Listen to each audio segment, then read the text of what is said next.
4 days after Border Patrol agents shot Alex Preddy at least 10 times in the streets of Minneapolis, President Trump just announced, "We're going to de-escalate a little bit."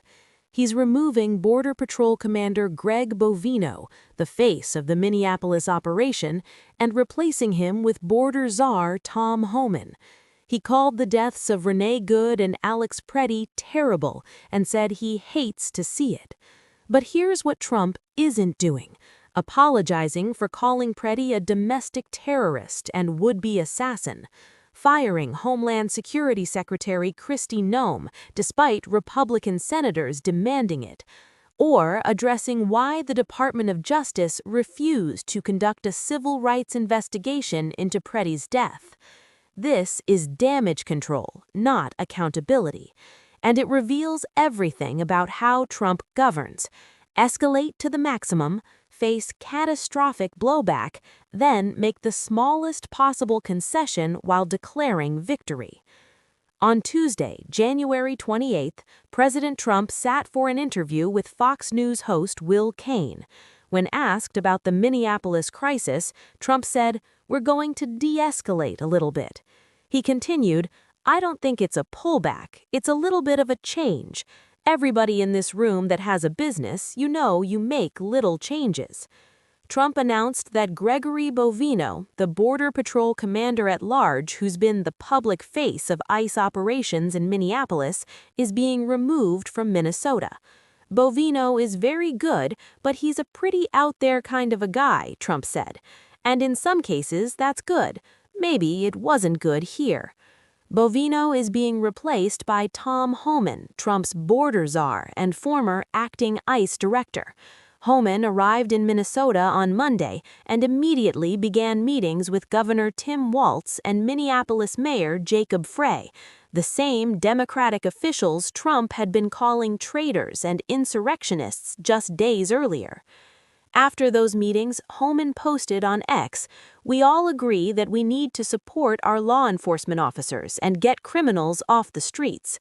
While we don't agree on everything, these meetings were a productive starting point."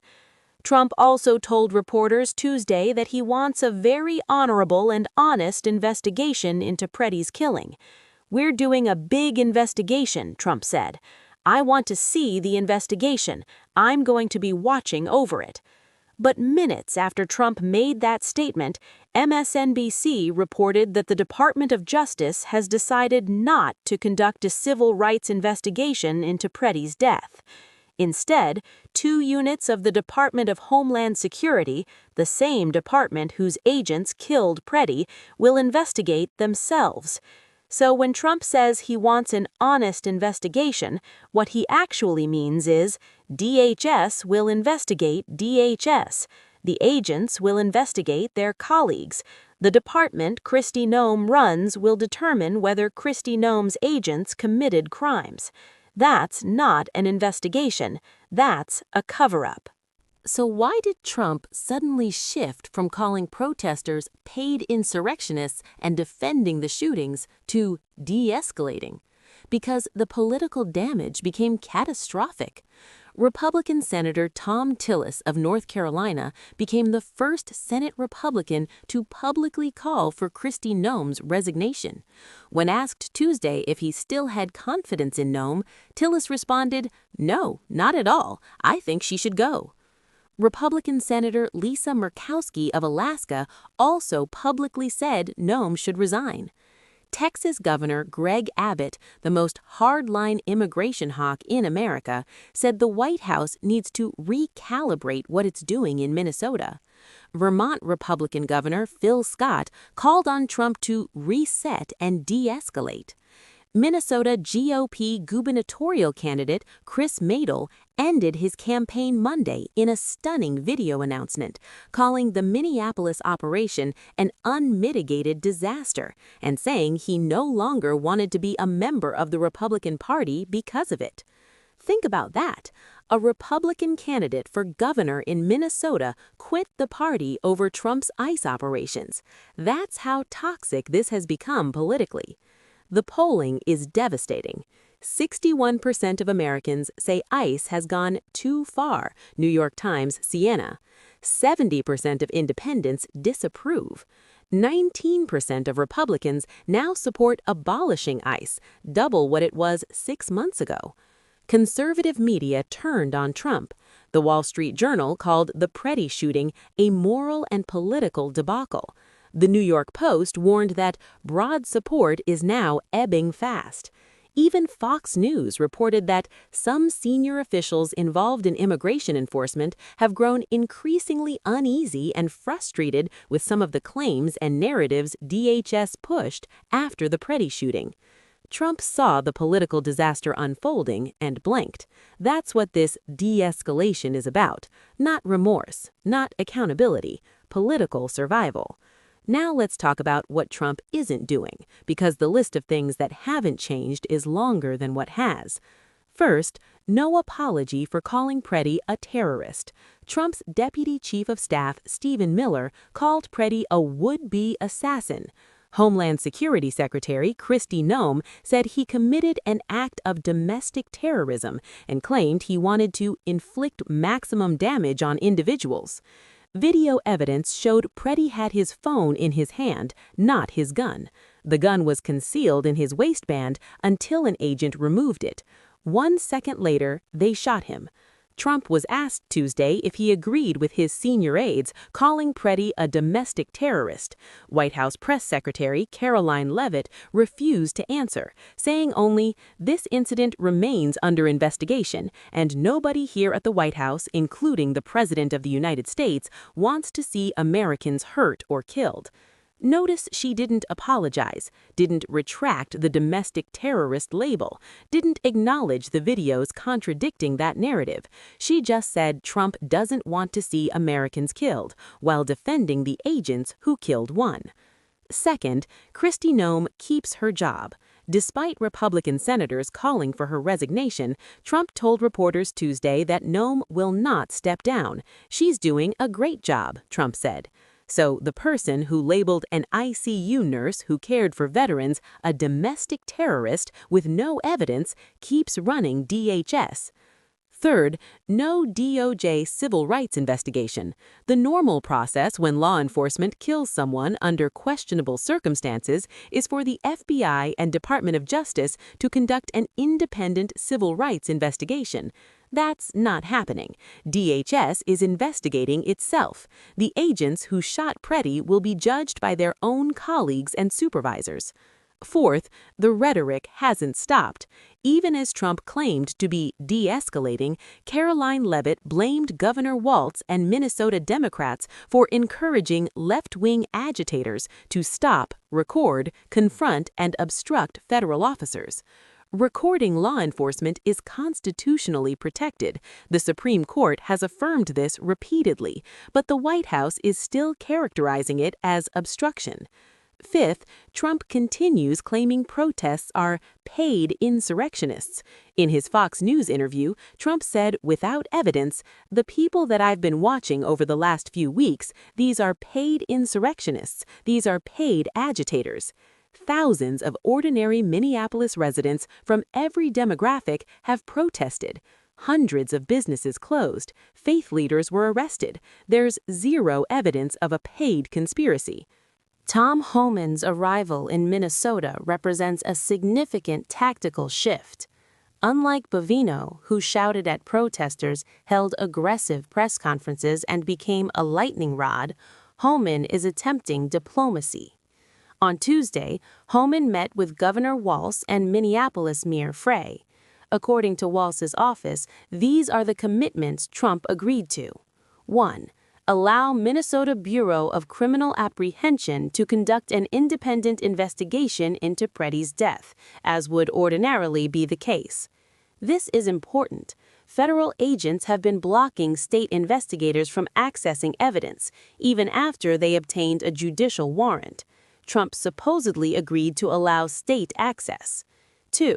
Reduce the number of federal agents in Minnesota. No specific numbers were given. How many will be removed, when, for how long, unclear. But Trump agreed to look into reducing the presence. 3. work with Minnesota in a more coordinated fashion on immigration enforcement regarding violent criminals. This suggests ICE will focus on people with serious criminal records rather than conducting massive sweeps targeting anyone without documentation. Homan called the meetings a productive starting point. Walz said Trump agreed to work together peacefully. But here's the critical detail. None of this is legally binding. These are verbal commitments made in meetings. There's no executive order, no written agreement, no enforcement mechanism. Trump could wake up tomorrow, decide Homan is being too soft, and redeploy 5,000 agents to Minneapolis. Nothing stops him. What's happening in Minnesota fits a clear pattern in Trump's governance. Take a maximalist position, face catastrophic blowback, make the smallest possible concession, declare victory. Iran example. In early January, Trump threatened immediate military strikes against Iran if they killed peaceful protesters. He said he was locked and loaded, then he backed off, claiming Iran had stopped the killing, they hadn't, and canceled mass executions. Iran denied planning any. Trump declared victory and the threats disappeared. Greenland example. Trump demanded Denmark sell Greenland, refused to rule out military force, threatened tariffs on 8 NATO allies. The backlash was ferocious. Trump is still demanding Greenland, but the tariff threats have gone quiet. Canada example. Trump threatened 100% tariffs on Canada if they made a trade deal with China. Canada called his bluff. No tariffs have been imposed. Venezuela example. This is the exception. Trump actually followed through. He invaded, captured Maduro, and is occupying the country. But that's the outlier, not the norm. More typically, Trump threatens maximum force, waits to see the reaction, and adjusts based on political calculations. He never admits he was wrong, he just quietly shifts course while pretending nothing changed. That's exactly what's happening in Minnesota. Trump went all in on aggressive ICE operations. 2 American citizens were killed. The political backlash was catastrophic, so Trump is making adjustments, removing Bovino, sending Homan, talking about de-escalation while insisting this isn't a pullback, just a little bit of a change. Here's what Trump's de-escalation doesn't address: the systemic problems. 2 American citizens are dead. Both were shot under circumstances where video contradicts the government's account. Both were exercising constitutional rights. Renee Good was driving away from federal agents. Alex Preddy was recording them with his phone. The problem isn't Greg Bovino's personality.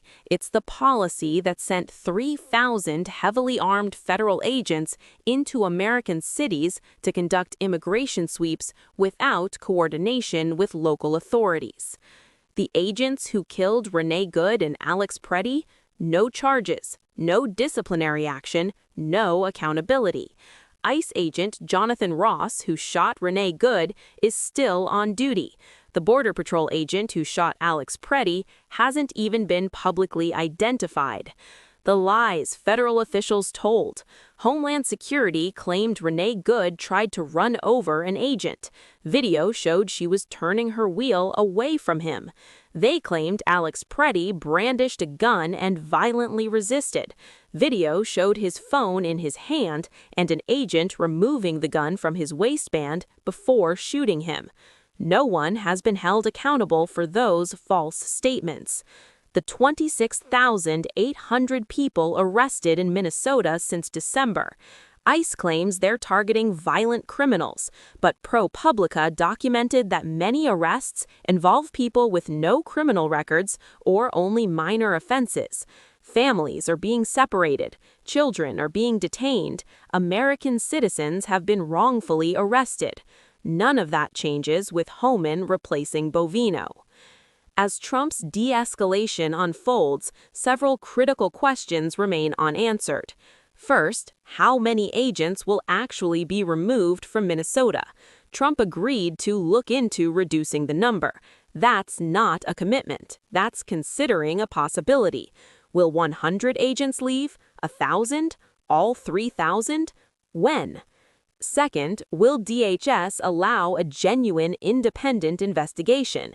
Trump says DHS will investigate Pretty's death, but will they allow Minnesota's Bureau of Criminal Apprehension full access to evidence, witnesses, and federal agents, or will they continue blocking state investigators?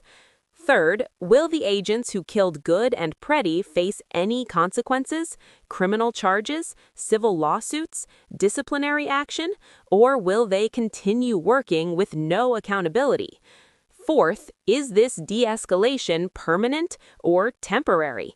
Trump could pull most agents out, wait for protests to die down, then quietly redeploy them in a month. Nothing prevents that. Fifth, what about the other cities? Federal agents are conducting operations in dozens of cities. Will Trump order de-escalation everywhere, or just in Minneapolis, where the political damage became too severe? None of these questions have been answered.